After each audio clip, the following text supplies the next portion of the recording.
In the shadowy confines of the locker room, Tony Schiavone's microphone captured the lamentations of Ricky Steamboat. His body, a symphony of aches and pains, played a mournful tune as he bemoaned his aching back, throbbing hips, and a litany of other physical ailments that plagued him. The frustration in his voice was palpable, a chorus of weary complaints that grated on the nerves of those who listened. But beneath the surface of Steamboat's physical tribulations lay a tactical strategy. His revelation of his opponent's inability to run was not a mere admission of weakness, but a cunning ploy to neutralize Tully Blanchard's trademark evasiveness. Steamboat had unearthed an Achilles heel that would prevent Blanchard from slithering away like a serpent. This moment marked a pivotal chapter in Steamboat's career. As the dusk of his Starrcade appearances approached, he prepared to embark on a new journey in a different realm. Years later, his star would rise again, illuminating the wrestling landscape once more. At the time, Steamboat stood as a bastion of fan adoration, second only to the enigmatic Ric Flair in the vast expanses of the mid-Atlantic territory. With the reign of Dusty Rhodes as booker upon him, a new era was brewing. For Steamboat, the torch would soon be passed to a rising star. Magnum TA, destined to inherit his mantle as the beloved babyface of the wrestling world. In the annals of wrestling lore, fate's cruel grip claimed the zenith of Magnum TA's reign. As he soared amidst the titans of Jim Crockett Promotions, rubbing shoulders with the nefarious Ric Flair, a fateful collision on asphalt extinguished his vibrant ascent. For the indomitable Dusty Rhodes, Steamboat's presence cast a shadow upon his own aspirations. Sensing the impending tempest, Steamboat heeded the silent omens and migrated to the WF, gracing the inaugural WrestleMania as a harbinger of gladiatorial greatness. In the tapestry of wrestling narratives, Blanchard's words resonated with cryptic significance. He alluded to Steamboat's enigmatic silence, a tacit admission of his own wrestling acumen. Moreover, his veiled hints of destiny foreshadowed his imminent induction into the prestigious Four Horsemen alongside the enigmatic J.J. Dillon, a pack that would ultimately propel him towards the coveted world title. In the tempestuous seas of professional wrestling, 1984 dawned as a time of attrition for Mid-Atlantic Championship Wrestling. Storm clouds gathered, casting their ominous shadows over the promotion's once bright horizon. The charismatic Roddy Piper had sailed beyond their shores, while the indomitable Greg Valentine and the menacing Bob Orton Jr. had likewise forsaken the realm. Ricky Steamboat, a beacon of athleticism, was preparing to embark upon a new chapter in his career. Dick Slater's future hung precariously in the balance, while Ric Flair, the reigning NWA World Heavyweight Champion, waged fierce battles far and wide.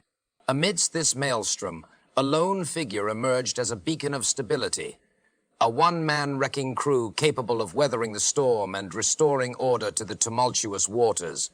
Tully Blanchard, his eyes ablaze with determination, strode into the territory like a conquering hero.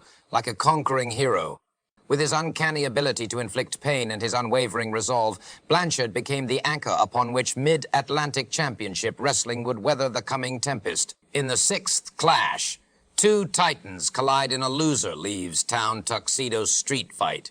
The boogie-woogie man Jimmy Valiant versus pretty boy Paul Jones. Growing up as a wrestling aficionado, most hearts swelled with adoration for Jimmy Valiant.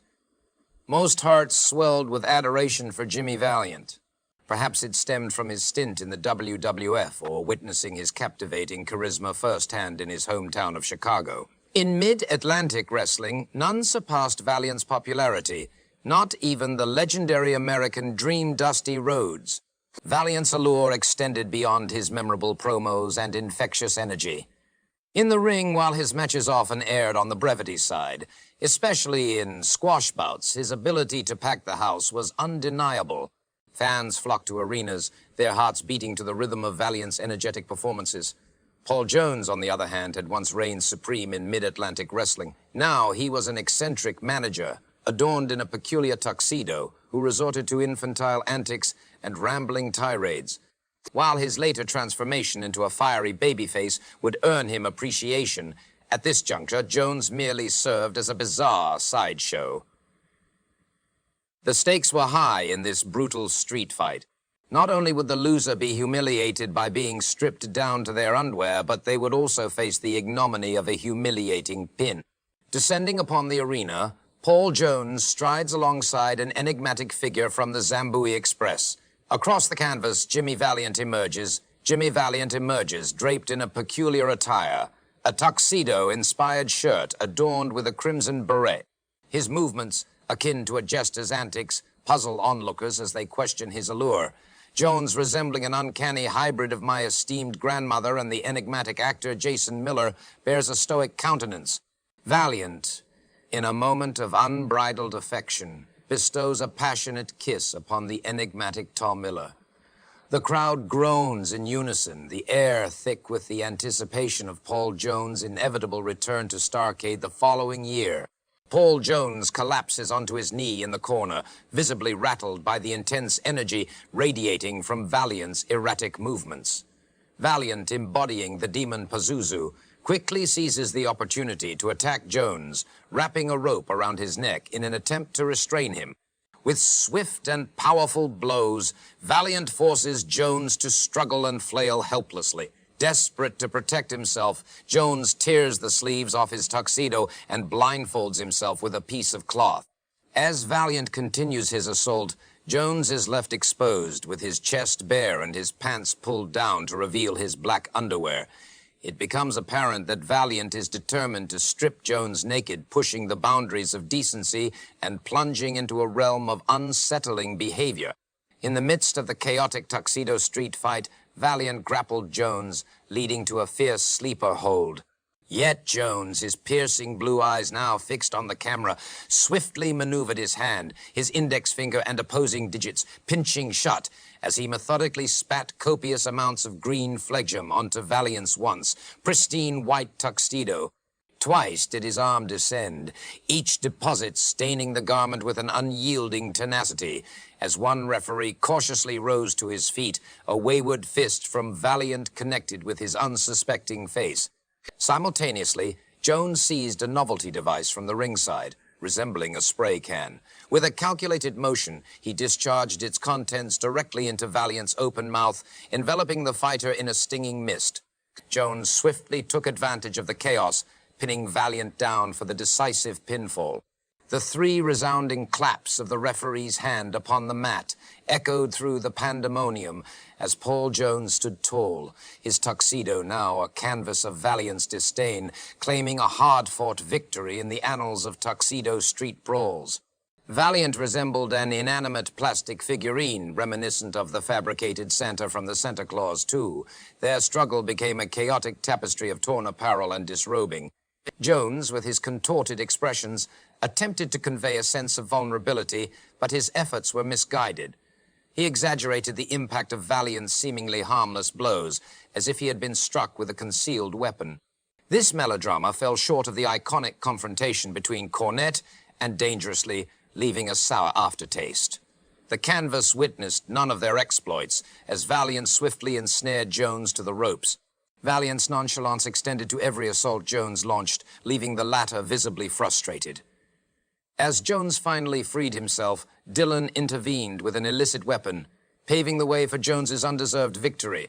The match unraveled into a chaotic disaster, leaving an indelible mark of sloppiness upon the annals of wrestling history.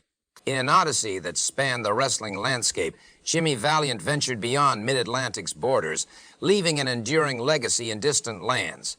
His path led him to the vibrant streets of Memphis, where he graced the ring with flamboyant appearances. Across the Georgia plains, Valiant left an imprint on the wrestling scene before forging alliances with diverse territories. In Memphis, the Jarrett family extended their hospitality to Valiant, while Vern Gagne's AWA welcomed him with open arms in the untamed Northwest. Through a circuitous journey that spanned Pro Wrestling USA and countless promotions, Jimmy Valiant's absence from Mid-Atlantic's embrace lingered. But time held the key, and eventually he would return to the fold, his name forever etched in the annals of wrestling history,